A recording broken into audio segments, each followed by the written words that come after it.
Hello，大家好，欢迎回到宋说新语。昨天刚讲完这个河北燕郊的这个爆炸呀，就是提醒大家一定要注意安全。刚讲完这个话题呢，我们过去讲过的一个重要人物，他也出来讲安全了，谁呀？海新明。海新明是我们的这个老朋友了啊。在过去1年里边，我讲了不少 LK99的视频里边，我引用了很多海新明的视频和资料啊。实际上啊，海新明他个人呢，也可以说，他这个引导了民间复现的一个小高潮啊，就是用氧气嘎枪直接烧。那我也提出来用猪毛枪来烧，各种各样的魔改版本都有。那么海新民是更改了视频了吗？是发了新视频吗？不是，他发了他的新的社区帖。海新民实验室啊，这是翻译过来的啊，给大家看看他说了什么啊。他说呀，烧石头的时候有一个小窍门，比如一克铜里加了很多铅，不管你放10克还是100克铅，如果融化时间长了，它就会全部蒸发。铜的抗磁性是由于涡流默认内置的。我错误的认为出现这种现象是因为我在长时间融化并消散了所有的铅后，又加了大量的铅。然而啊，这实际上是一种幻觉。实际上如果添加大量的铅，颜色就会变成灰色，甚至接近黑灰色。因此啊，我们假设将10克铅添加到1克铜中，并融化大约10分钟，融化后的产品有铜色吗？是不是很奇怪？抗磁性是否会因为磁铁而出现？当然可以，是铜的。你必须在很短的时间内融化它，以防止铅蒸发。但对于铅标准来说，10分钟啊是一个难以置信的时间。我烤了数百次或者接近1000次，进一步的烘烤，铜由于涡流而变得抗磁性，而且磁性也非常低。这看起来啊像是磁铜丁渣，也可能是铜本身具有的磁铜丁渣，这是科学家们必须解决的问题。这是他在14小时前发的一个社区帖，大概意思是说呢，不是铜加的越多越好，因为铜会蒸发的。这实际里边就有一个潜在的安全隐患，就是铜蒸发以后是到大气中啊，是有可能被你吸入的，在它冷却啊变成之前，所以一定要注意安全啊。他说他烤了数百次，甚至上千次，并不是时间越长越好。短时间内它可能能溶解，时间再长它可能有析出了啊。这个其实搞引进的朋友对这个都非常熟了。海新民因为他原来不是搞这个，他通过自己的实验，他最后搞明白这个道理了。这是他14小时前发的第一个社区帖。那么实际上21小时前啊，大家看到后边，这有一个很熟悉的场景，氧气嘎枪的压力表，他还发了个社区帖，就是提醒大家注意安全的。他说呀，由于切割石头时候可能会发生事故，因此我要简要介绍如何使用氧气切割机。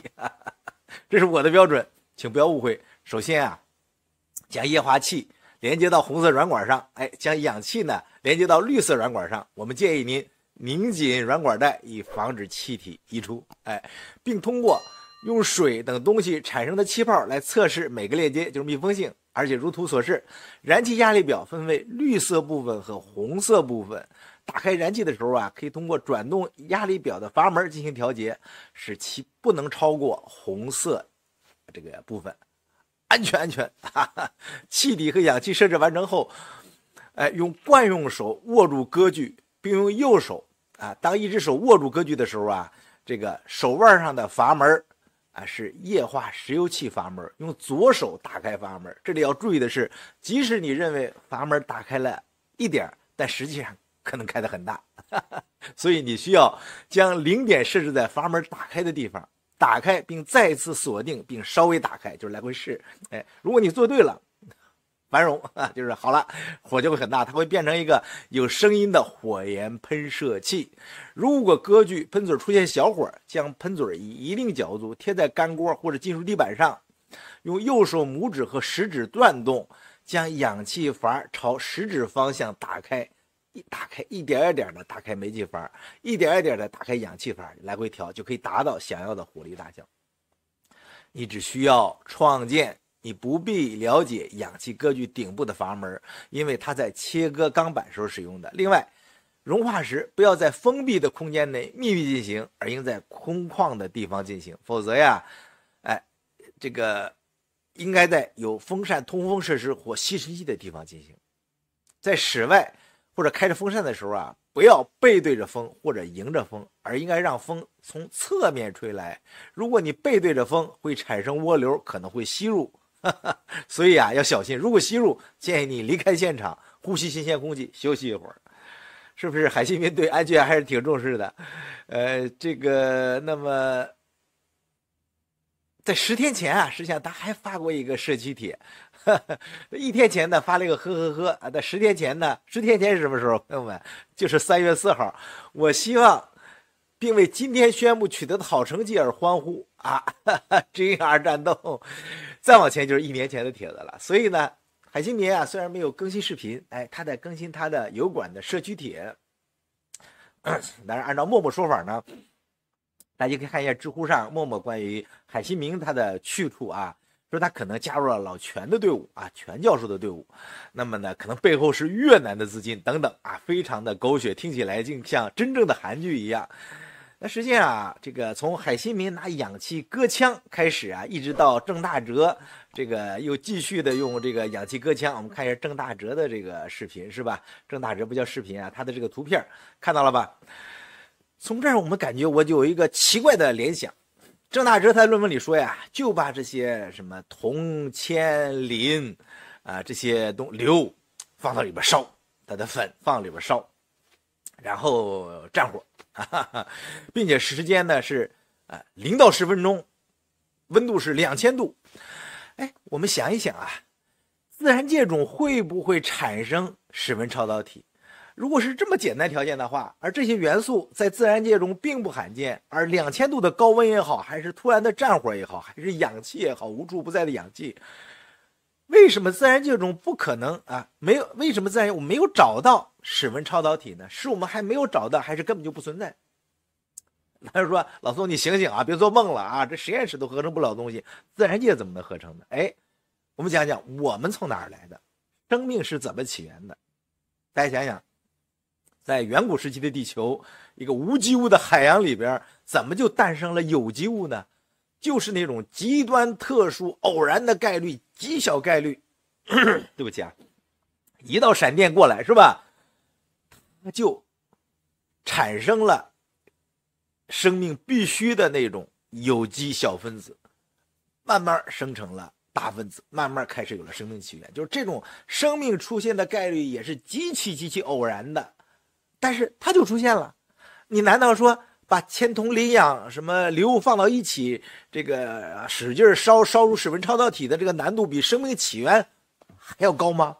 所以我就觉得，是不是有一种矿，或者是有某种微小的颗粒我们还没有发现的？那我们人类有了文明以来啊，可以说数千年了，那么有了近代的科技文明也几百年了啊。近代的科技文明引导我们人类分析我们自己，分析宇宙，分析我们脚下的这片土地啊，可以说几乎穷尽了一切可能。但是我觉得呀，无论是对海洋，还是对大气，对这个土壤更深层的分析更小层面可能还没有达到目标。也许可能真的存在一种室温超导体，在自然界中已经形成了，只是我们没有找到。假如郑大哲他的这个电阻测量是真的话，可能自然界中就有一种电阻极小的这么一个材料。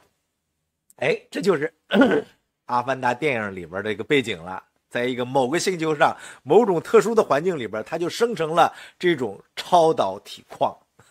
好吧，我们又进到科幻小说里边了这是从海新民复出到郑大哲的这个烧这个干锅我做的一点联想。这个实际上呢，这个脑洞我们可以继续大开一点即使地球上没有，别的星球上会不会有呢？这就是科幻电影里边他们设想的场景吧。这个你还真不能说就有或者没有，只能说 unknown 是吧？我们不知道那希望这个海新民的付出我相信呢，很快他可能也会更新新的视频。假如他加入了老全的阵营，老全呢拿到了新的专利是吧？他可能呢也会实时的动作。毕竟无论是股市也好，还是风投也好，人家看的你实际的行动，看的你的成果，看的是你的影响力。而现在啊 ，LK99 伴随着社交媒体、视频平台，可以说对他们的助力是很大的。所以啊，我们还要拭目以待。那好的，这就是今天啊关于海基民复出给大家讲的一点介绍，谢谢大家收看，下次再见，拜拜。